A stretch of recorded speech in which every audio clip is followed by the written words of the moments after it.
भक्तों, क्या आपको पता है सिर्फ एक गहना, सिर्फ एक छोटी सी चीज आपकी पूरी जिंदगी को या तो स्वर्ग बना सकती है या ऐसा नर्क बना देगी कि हर दिन एक सजा जैसा लगेगा। सुनने में ये बात भले ही किसी डरावने सपने जैसी लगे, लेकिन ये सच्चाई है। और सावन के पवित्र महीने में ये सच्चाई हर सुहागन महिला से जुड़ी होती है, क्योंकि इसी महीने महिलाएं जाने अनजाने में ऐसी 8 चीजें पहन लेती हैं जो न सिर्फ उनके पति की उम्र को संकट में डाल देती हैं, बल्कि पूरे घर की बरकत, सुख और शांति को निगल जाती है। आपने श्रृंगार की बातें तो खूब सुनी होंगी, लेकिन आज जो हम बताने जा रहे हैं वो श्रृंगार नहीं, एक परीक्षा है। आपकी निष्ठा की, आपके ज्ञान की और आपके विवेक की ये 8 चीजें सावधानी से न पहनी जाएं तो वैवाहिक जीवन बिखर सकता है। इसलिए अगर आप शादीशुदा हैं या कोई आपकी जिंदगी में ऐसा है जिसकी भलाई आप चाहते हैं, तो ये वीडियो आपके लिए अमृत जैसा है। लेकिन याद रखिए, एक भी सेकंड स्किप किया तो शायद वह जानकारी छूट जाए जो पूरे जीवन की दिशा बदल सकती है। इस वीडियो को अंत तक देखिए, क्योंकि आगे जो खुलासे होंगे वो आपको हिलाकर रख देंगे। सावन के महीने में इन 8 गहनों को भूल से भी नहीं पहनना चाहिए। भक्तों, अगर जिस महिला की शादी हो गई है, तो ऐसे में अगर आपका पति भी इन 5 चीजों को पहनने के लिए बोले तो आप तुरंत मना कर दें। एक शादीशुदा महिला को भूलकर भी इन 8 चीजों को कभी नहीं पहनना चाहिए, नहीं तो आप अपने पति की मृत्यु का कारण बन सकती है। आज हम महिलाओं से संबंधित खुल्लम खुल्ला साफ साफ 8 से 10 बिंदु बताने वाले हैं, जो कि हर पति पत्नी को एक बार तो जरूर सुनना चाहिए। शादी हो जाने के बाद पति पत्नी 7 जन्मों के लिए एक दूसरे के हो जाते हैं। पति पत्नी शादी हो जाने के बाद अपनी जवानी को ठंडा करने के लिए संभोग करते हैं, परंतु कई महिलाएं नए रिश्ता, नई जवानी में पति के द्वारा कई ऐसी चीज लाई जाती है पत्नी के लिए, जो कि पत्नी गलती से उन चीजों को पहन लेती है। उस समय पत्नी को पता नहीं होता है कि इन 3 चीजों के पहनने से पति की मृत्यु शीघ्र ही हो जाती है। आज यह वीडियो पति पत्नी को बड़े ही ध्यानपूर्वक देखना चाहिए। आपको बता दें कि आज के इस आधुनिक दौर में शादीशुदा महिला कई ऐसी चीजों को पहन लेती हैं जिसके बारे में उन्हें पता तक नहीं होता है। यहां तक कि शास्त्रों में भी यह नहीं लिखा होता कि कुछ भी पहन लिया जाए। ऐसे में उनके जीवन पर नकारात्मक प्रभाव पड़ता है, यहां तक कि परिवार, रिश्ते और पति की जान भी चली जाती है।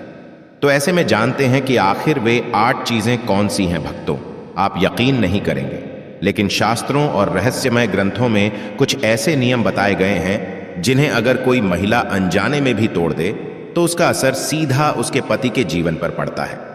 कई बार महिलाएं सिर्फ फैशन या दूसरों को देखकर कोई चीज पहन लेती हैं, लेकिन उन्हें यह मालूम नहीं होता कि यही चीजें उनके पूरे वैवाहिक जीवन को ग्रहण की तरह निगल सकती है। इस वीडियो में आगे आप जानेंगे कि किन गहनों या वस्त्रों का संबंध सीधे पति की उम्र और घर की बरकत से जुड़ा है। यह सिर्फ श्रृंगार नहीं, बल्कि आपके परिवार के भविष्य की कुंजी है। तो अगला एक सेकंड बहुत ही कीमती है, क्योंकि इसमें छिपा है वह सच जिसे जानने के बाद आप शायद आज से ही अपनी अलमारी बदल देंगी, जो महिलाओं को कभी नहीं पहननी चाहिए। ईश्वर कहते हैं कि जो भी व्यक्ति अच्छे तरीके से पूजा पाठ करता है उसे मैं स्वीकार करता हूं, उसकी हर मनोकामना को मैं पूरा करता हूं। वीडियो में आगे बढ़ने से पहले अभी ही वीडियो को लाइक कर और नीचे कमेंट बॉक्स में लिख दो सच्चे दिल से जय जय बजरंगबली। भक्तों, हिंदू धर्म में विवाह के बाद हर स्त्री के लिए 16 श्रृंगार बहुत मायने रखता है। मांग में सिंदूर, माथे पर बिंदिया, हाथों में चूड़ियां, पांव में पायल और बिछिया यह धारण कर जब एक लड़की अपने घर को छोड़ किसी दूसरे घर में प्रवेश करती है तो उसके जीवन के मायने ही बदल जाते हैं। श्रृंगार एक स्त्री की सुंदरता में 4 चांद लगाता ही है। साथ ही यह एक स्त्री के जीवन में परिवर्तन और समाज में उसकी पहचान को एक नए रूप में प्रस्तुत करता है। केवल धार्मिक दृष्टि से ही नहीं, बल्कि वैज्ञानिक दृष्टि से भी 16 श्रृंगार का महत्व माना जाता है।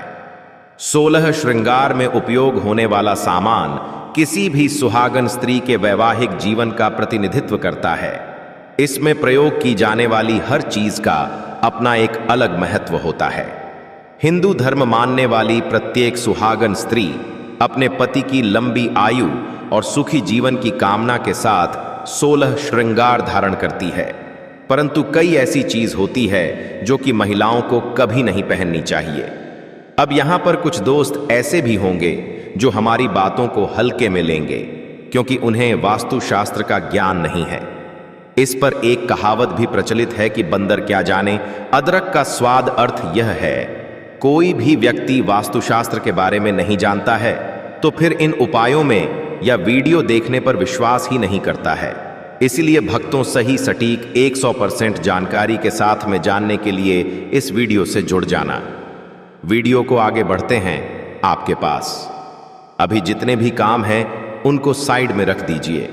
ध्यानपूर्वक जो आपको बताया जा रहा है उसे देखिए और सुनिए। नंबर एक, शास्त्रों में स्पष्ट बताया गया है कि किसी भी शादीशुदा महिला को एकदम सफाचट सफेद रंग का वस्त्र कभी नहीं पहनना चाहिए। ऐसा करने से आपके मान सम्मान को ठेस पहुंच सकती है। आपको बता दें कि आजकल के फैशन के युग में महिला सुंदर दिखने के लिए काफी ऐसी हदें पार कर देती है जिसके बारे में सोचना भी पाप के बराबर है। वास्तुशास्त्र के अनुसार किसी भी शादीशुदा महिला को एकदम सफाचट सफेद रंग की साड़ी या सूट कभी नहीं पहनना चाहिए। इसके पीछे का कारण यह है कि सफेद रंग की साड़ी को पहनने से पतिव्रता धर्म बिल्कुल खत्म हो जाता है और उनके रिश्ते में नकारात्मक ऊर्जा का आगमन हो जाता है, क्योंकि यह लिबास विधवा होने का है। ऐसे में आप अपने पति की मृत्यु का कारण बन सकती है, इसीलिए हो जाएं सावधान। वहीं अगर आप सफेद रंग का वस्त्र पहनना चाहती है तो ऐसा पहने जिसमें कुछ और रंग भी जरूर हो, लेकिन एकदम सफेद रंग का कपड़ा कभी न पहने। नंबर 2, इस आधुनिक दौर में महिलाएं सुंदर दिखने के लिए पैरों में सोने की पायल और बिछिया पहन लेती हैं, जो कि शादीशुदा महिलाओं के लिए पूरी तरह से अशुभ माना जाता है। पैरों में सोने से बनी हुई चीजों को पहनने से कुबेर महाराज का अपमान होता है और जिसके कारण आपके परिवार से रिश्ते टूट सकते हैं और कई सारी परेशानियों का आगमन भी हो सकता है। इसीलिए सोने को पैर में कभी न पहने। पैरों में सोना पहनने से पाप लगता है, इसीलिए हो जाएं सावधान।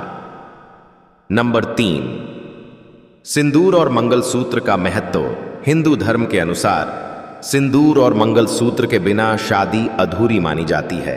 आपको बता दें, ये तो सभी लोग जानते हैं कि हिंदू महिलाओं के लिए सिंदूर सुहाग की निशानी होती है।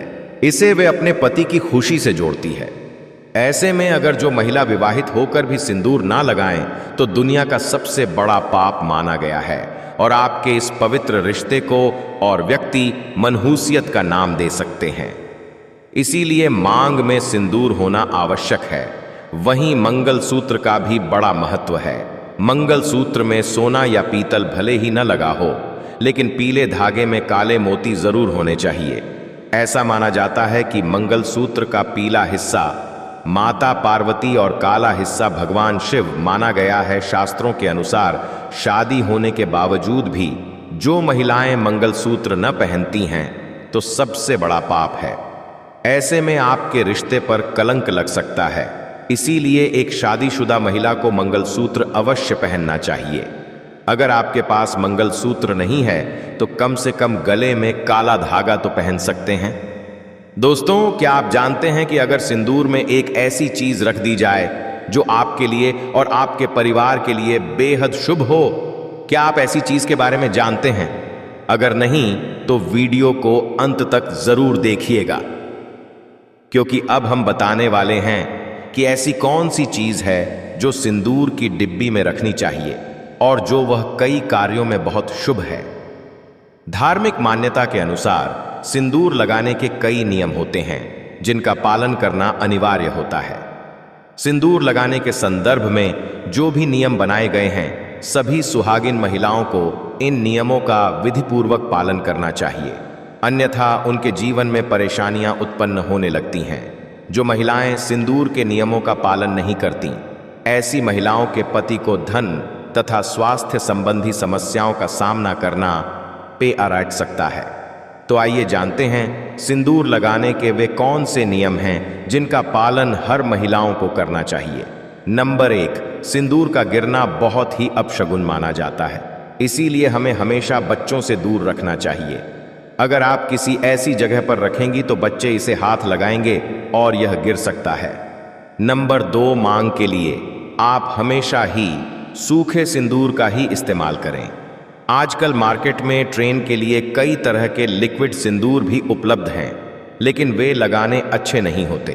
कई महिलाओं को लगता है कि सिंदूर लगाते समय उनके माथे पर गिर जाता है, तो माथे से सिंदूर का गिरना बहुत शुभ होता है, तो इसका मतलब है कि आपका पति आपसे बहुत प्यार करता है।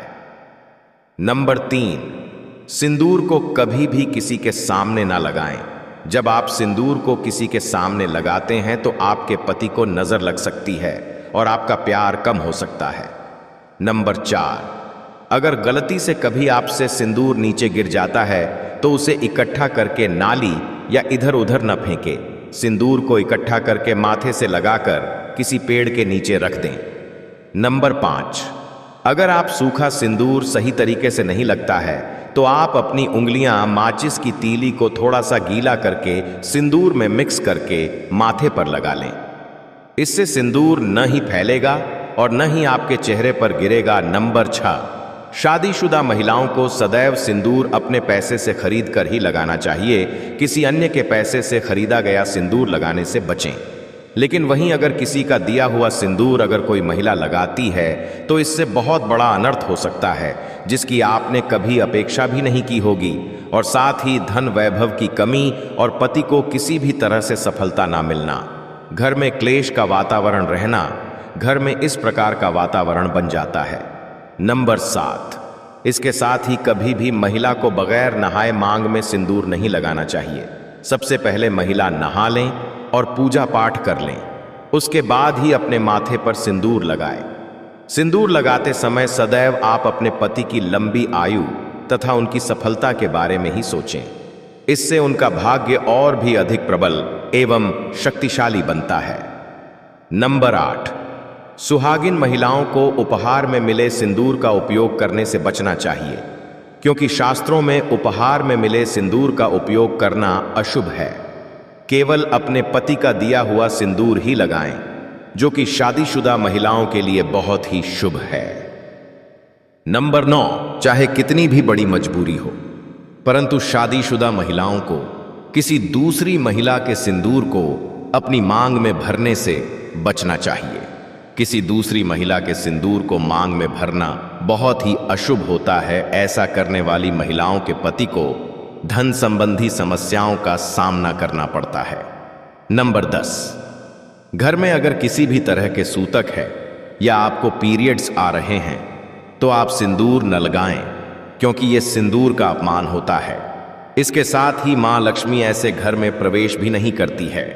पीरियड्स के दौरान महिलाओं को कई काम करने की मनाही होती है, जैसे रसोई में जाना, अचार छूना, पूजा पाठ करना या मंदिर जाना आदि। दोस्तों, हिंदू धर्म में ऐसी मान्यता है कि पीरियड्स के दौरान महिला द्वारा तुलसी में जल डालने से तुलसी का पौधा सूख जाता है, क्योंकि इस समय महिलाओं के शरीर में ऊर्जा का संचार अधिक होता है।